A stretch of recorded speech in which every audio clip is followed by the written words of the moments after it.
और इनके नेतृत्व में हम लोग लाठी खाए हैं, जेल गए हैं। और जिस तरह से रोया टिकैत, उससे देश जागा है। अडानी और अंबानी देश को चला रहे हैं। नमस्कार, मैं हूं हरिकेश कुमार सिंह और आप देख रहे हैं राजपथ टीवी। जिस क्षेत्र में मैं भ्रमण कर रहा हूं इस समय, उस पूरे परिक्षेत्र की अगर व्याख्या करना चाहूं तो थोड़ा मुश्किल होगी, क्योंकि जिस एक तरफ की बात करें तो यहाँ पर बुद्ध हैं, दूसरी तरफ बात करें तो महावीर हैं, एक तरफ जिस तरफ से हम आ रहे हैं उधर मगहर, पहले भी चर्चा कर चुका हूँ, कबीर हैं। और फिर जिस शहर में या जिस मंडल में मैं हूँ वहाँ पर आजकल मच्छेंद्रनाथ और उनके शिष्यों के शिष्य योगी आदित्यनाथ। ये पूरा क्षेत्र एक तरीके से देखा जाए तो ज्ञान और विचार का एक उर्वर भूमि जागृत करता है।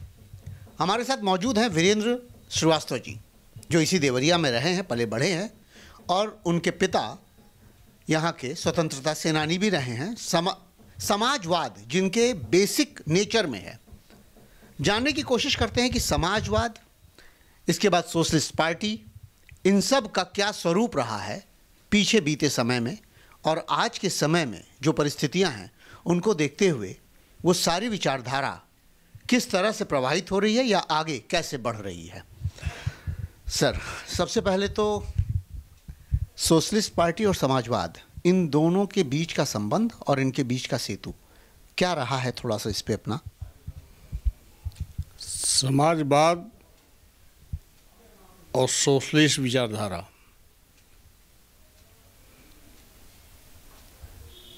यहाँ के रग रग में, यहाँ के मट्टी में रहा है। आपने कहा कि प्राचीन काल से कबीर, बुद्ध, महावीर, इनकी ज़मीन ये रही है, इनकी धरा रही है। और इनकी धरा क्यों यहीं रही है? फिर ये प्रश्न उठता है कि सबसे पिछड़ा इलाका, सबसे अविकसित इलाका, जहाँ राम की नगरी अयोध्या नहीं बसी, जहाँ कृष्ण की नगरी से महिमा मंडित यमुना नहीं यहाँ पर है और कृष्ण नगरी नहीं है, वहाँ गंडक नदी के किनारे और छोटी गंडक के किनारे और वो जो नदी है जहाँ पर कबीर आए, उस नदी के किनारे आकर के इन्होंने अपने ज्ञान की ज्योति को जलाया और तप के बल पर यहाँ के लोगों को सत्य के मार्ग को पहचानने की या चलाने की एक विधा विकसित की। और उस विधा से प्रशिक्षित लोग यहाँ पर रहे, जिन्होंने सामंतवाद के खिलाफ आगे चल कर के एक लड़ाई लड़ी है, बड़ों के खिलाफ एक लड़ाई लड़ी है, ब्राह्मणवाद के खिलाफ लड़ाई बुद्ध के नेतृत्व में लड़ी है, और तब जाकर के समाजवादी विचारधारा प्रवाहित यहाँ पर हुई। बहुत स्पष्ट व्याख्या की है आपने। बात तो सही है कि कबीर की वानगी रही है कि कबीरा खड़ा बाजार में लिया लुकाड़ा हाथ, जो घर जा रहे आपनों चले हमारे साथ। मैं ये जानना चाहता हूँ कि समाजवाद की जो आज की परिस्थितियाँ हैं, अगर राजनीतिक परिदृश्य की बात करें, बदलती हुई राजनीतिक परिदृश्य की बात कर रहा हूँ मैं, तो आज की डेट में जो इस पूरे क्षेत्र की विचारधारा है, युवाओं के साथ जोड़िए, चाहे यहाँ के बुज़ुर्गों के साथ जोड़िए, बड़े बूढ़ों के साथ जोड़िए, या जो भी यहाँ पर काम कर रहे हैं, उनमें आपको लगता है कि समाजवाद जिंदा है? जी, समाजवाद जिंदा है, और समाजवाद को जिंदा करने का काम उत्तर प्रदेश में मुलायम सिंह यादव जी ने किया। नहीं तो समाजवाद तो मधुलिमय के अंधा हो जाने के बाद आँख से दिखाई नहीं देता था, और जॉर्ज के मन बदलने के बाद, जॉर्ज का मन सांप्रदायिक ताकतों से मिल करके और सरकार चलाने का जब हो गया, तो उसके बाद तो समाजवाद ख़त्म हो गया था एक तरह से।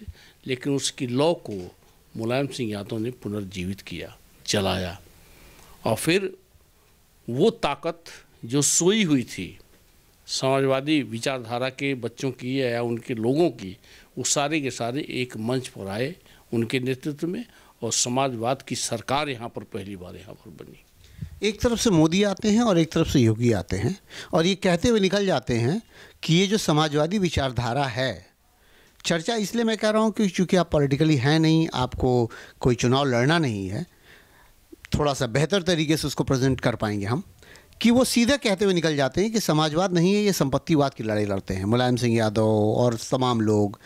तो कैसे ये रिएक्शन आता है कि क्या संपत्तिवाद का लड़ाई लड़ रहे हैं लोग? नहीं, ऐसी बात नहीं है। संपत्तिवाद की लड़ाई नहीं है। और परिवारवाद की बात जहाँ तक होती है तो ये संघर्षों का परिवारवाद है। सत्ता का, कुर्सी का हस्तांतरण मुलायम सिंह यादव ने नहीं किया, संघर्ष का हस्तांतरण किया है अखिलेश को या शिवपाल को। इन लोगों ने ज़मीन पर लड़ाइयाँ लड़ी हैं और इनके नेतृत्व में हम लोग लाठी खाए हैं, जेल गए हैं।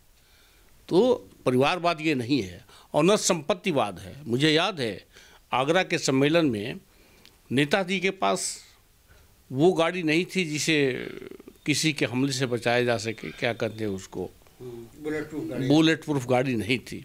आजम खां भाषण कर रहे थे, अंत में उन्होंने कहा कि नेताजी के पास बुलेट प्रूफ गाड़ी नहीं है और इनके ऊपर हमले हो सकते हैं, सांप्रदायिक ताकतें देश में सिर उठा रही हैं।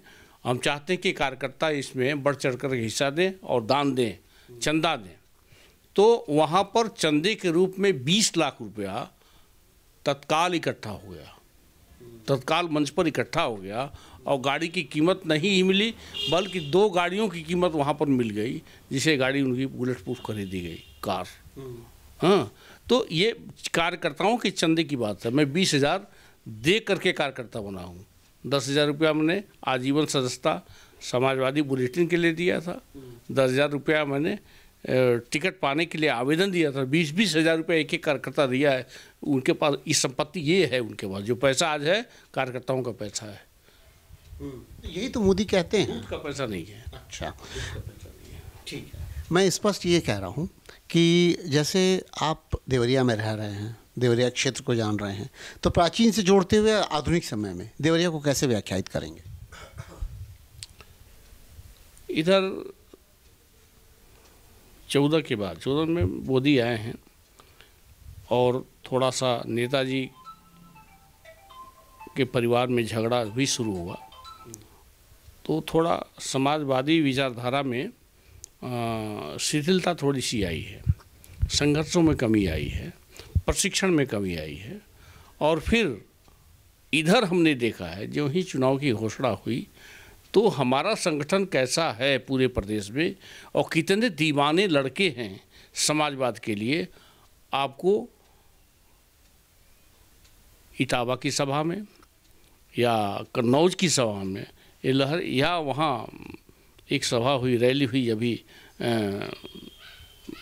ललितपुर में, उस सभा में आपको देखने को मिला होगा। तो आज दीवानगी पूरब से लेकर पश्चिम तक है। रैली में भीड़ तो प्रयागराज में भी इकट्ठा हुई, हर जगह हो रही है। कार्यकर्ताओं की बात मैं कर रहा हूँ, कार्यकर्ता, भीड़ नहीं, कार्यकर्ता थे वो। लोग सवाल तो ये उठाते हैं कि भीड़ हो जाती है लेकिन वोट नहीं होता। नहीं, वोट होगा। हाँ, वोट होगा। अंडर करंट चल रहा है। पूर्वांचल से पश्चिम और पश्चिम के मुद्दों से पूर्वांचल कैसे डिफर करता है? बहुत अंतर है। पश्चिम में जो किसान आंदोलन हुआ और किसान आंदोलन में जो किसानों की पिटाई हुई, प्रताड़ित किए गए और जिस तरह से रोया टिकैत, उससे देश जागा है। उत्तर से दक्षिण, पूरब से पश्चिम तक का देश किसान जाग गया था और उसका प्रभाव विशेष करके पश्चिमी उत्तर प्रदेश में हुआ और उनको अपनी भूल का एहसास हुआ कि हमने मुसलमानों को अलग करके, अलग देख करके और सांप्रदायिक ताकतों को हमने ताकतवर बनाया है। उस गलती का परिणाम है कि आज टिकैत के ऊपर लाठियाँ चल रही हैं। और फिर पश्चिम की लड़ाई, किसानों की लड़ाई हो गई, क्योंकि किसान वहाँ पश्चिम में संगठित हैं, पूरब में असंगठित क्षेत्र है। पूरब का जो क्षेत्र है यह असंगठित है, ये दूसरे तरह का मिजाज का क्षेत्र है, यहाँ पर दूसरी लड़ाई हो रही है। टिकैत पे तो बहुत लोग आरोप लगाते फिरे कि उनको पोषित किया गया, धन आवंटित किया गया वो लड़ने के लिए, संघर्ष करने के लिए, इसलिए टिकैत उतना लंबा खींच पाए। नहीं, ऐसी कोई बात नहीं है। वो लड़ाई पंजाब और हरियाणा के किसानों की लड़ाई थी और जाट, पश्चिम से जाट जाटों का जो सेंटीमेंट था वो उनसे जुड़ गया। इसलिए लड़ाई संघर्ष बहुत अच्छा रहा। उसे आप किसानों की वास्तविक लड़ाई मानते हैं? बिल्कुल मानते हैं, बिल्कुल मानते हैं। ये भाजपा की हार है। अगर टिकैत नहीं किया होता तो भाजपा और मोदी झुका नहीं होता। टिकैत के अड़ियल रवैये ने और किसानों के संघर्ष ने मोदी को पहली बार झुकाया है। उनको वापस लेना पड़ा वो कानून और क्षमा मांगना पड़ा पूरे देश से। एक बड़ा व्याख्यान करते रहते हैं, मोदी भी करते रहते हैं, योगी भी और उनकी पार्टी के सभी लोग, कि देश का वो सम्मान जो कभी था ही नहीं उसको वापस किया मोदी ने। तमाम वो नेता जिनको कभी देखा नहीं गया इतिहास में, उनको उभार उभार करके सामने लाया गया। इसमें कितना सच आप देखते हैं? एकदम गलत बात है। ये संघ का फैलाया हुआ एक जाल है। हिंदुस्तान की इज्जत और प्रतिष्ठा नेहरू के ज़माने में जितनी थी और जो संगठन नेहरू ने बनाया था, जो सिद्धांत रचा, पंचशील का सिद्धांत जो रचा, उसकी इज्जत जितनी हुई पूरी दुनिया में, उस समय नंबर 1 पर भारत था। भारत तो ये तो मोदी ने भारत को झुकाने का काम किया, सर झुकाने का काम किया है। मोदी ने भारत के सिर को झुकाने का काम किया। संघ के लोग प्रचार कर रहे हैं कि भारत विश्वगुरु बनने जा रहा है, विश्वगुरु बनने जा रहा है। सारी चीज़ें बेच रहे हैं, वो कर विश्वगुरु हो जाएगा। हवाई जहाज़ भी गया, ट्रेन भी गई, सारे के सारे हवाई अड्डे भी गए, सब कुछ तुम बेचते चले जा रहे हो, कर विश्वगुरु बन जाएगा। कैसे बनेगा? आर्थिक व्यवस्था के बारे में अगर विचार रखना हो तो कैसे रखेंगे? ये बताइए, 2 साल से कोविड की महामारी के नाम पर जो नाटक देश में हो रहा है, जो फैक्ट्रियों को बंद किया गया, मजदूरों को मार के भगाया गया, बम्बई से, दिल्ली से, अन्य महानगरों से, तो इससे अर्थव्यवस्था मजबूत होगी।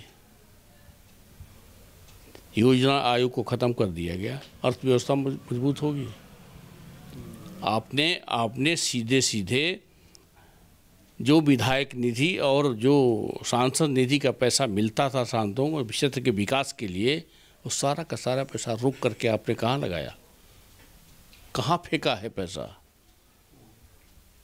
ये लूट का साम्राज्य स्थापित किया गया है मोदी के द्वारा। नरेंद्र मोदी के ऊपर एक और आरोप है कि आईएएस चलाते हैं सरकार उनकी, जो विचार बनाते हैं, जो सोचते हैं, उनकी एक आईएएस की पूरी एक लॉबी है, वो चलाते हैं। आईएएस नहीं चलाते हैं, अडानी और अंबानी चलाते हैं, उनके नौकर हैं आईएएस। अडानी और अंबानी देश को चला रहे हैं और कारपोरेट घराने उनके पीछे लामबंद है, अडानी और अंबानी के। समाजवाद आएगा तो उन औद्योगिक घरानों को प्रश्रय नहीं दिया जाएगा और समाज के बेहतर हिस्से में काम किया जाएगा, इसकी चेतना है क्या? देखिए, समाजवाद लाने के लिए 2 चीज़ें ज़रूरी हैं। जब तक संपत्ति और संतति का मोह समाप्त नहीं होगा तब तक समाजवाद नहीं आएगा। ये सवाल तो बहुत बड़ा है। ठीक है ना? तो संपत्ति का मोह तो धीरे धीरे ख़त्म करना पड़ेगा। और ये निजीकरण की तरफ देश बढ़ रहा है। कहाँ राष्ट्रीयकरण की बात हुई थी, कहाँ सारी चीज़ों को राष्ट्रीयकरण करके सभी राज्यों के अधीन सब कुछ चलता था, उसको धीरे धीरे आप निजीकरण हाथों में देते चले जाना, समाजवाद कैसे आएगा? तो केंद्र में सत्ता जब तक किसी समाजवादी की नहीं बनेगी तब तक ये संभव नहीं है। समाजवादी पार्टी के ऊपर एक बड़ा इस समय सवाल है कि अगर इसकी सरकार बनी, अखिलेश की सरकार बनी, तो फिर से वही उन्मादी रवैया अपनाएंगे इसके युवा, और युवाओं की संख्या इसमें तादाद के तौर पे देखी जाए तो बहुत ज़्यादा हो भी चुकी है। ऐसी कोई बात नहीं है। अखिलेश के कदम जो राजनीति में पड़ रहे हैं, जो झटका खाया अखिलेश ने इतना बढ़िया काम करने के बाद, तो अखिलेश जी के नेतृत्व में जो कदम बढ़ रहे हैं वो बहुत फूंक फूंक के बढ़ रहे हैं, कहीं कोई गलती की गुंजाइश नहीं है। बेहतर है। कुछ भविष्य की चेतना के साथ ये उम्मीद की जा सकती है कि समाजवादी पार्टी के सामने जो चुनौती है उसको वो बेहतर तरीके से उसका विकल्प और समाधान ढूंढ पाएगी। देखते रहिए राजपथ टीवी, सबसे पहले भारत।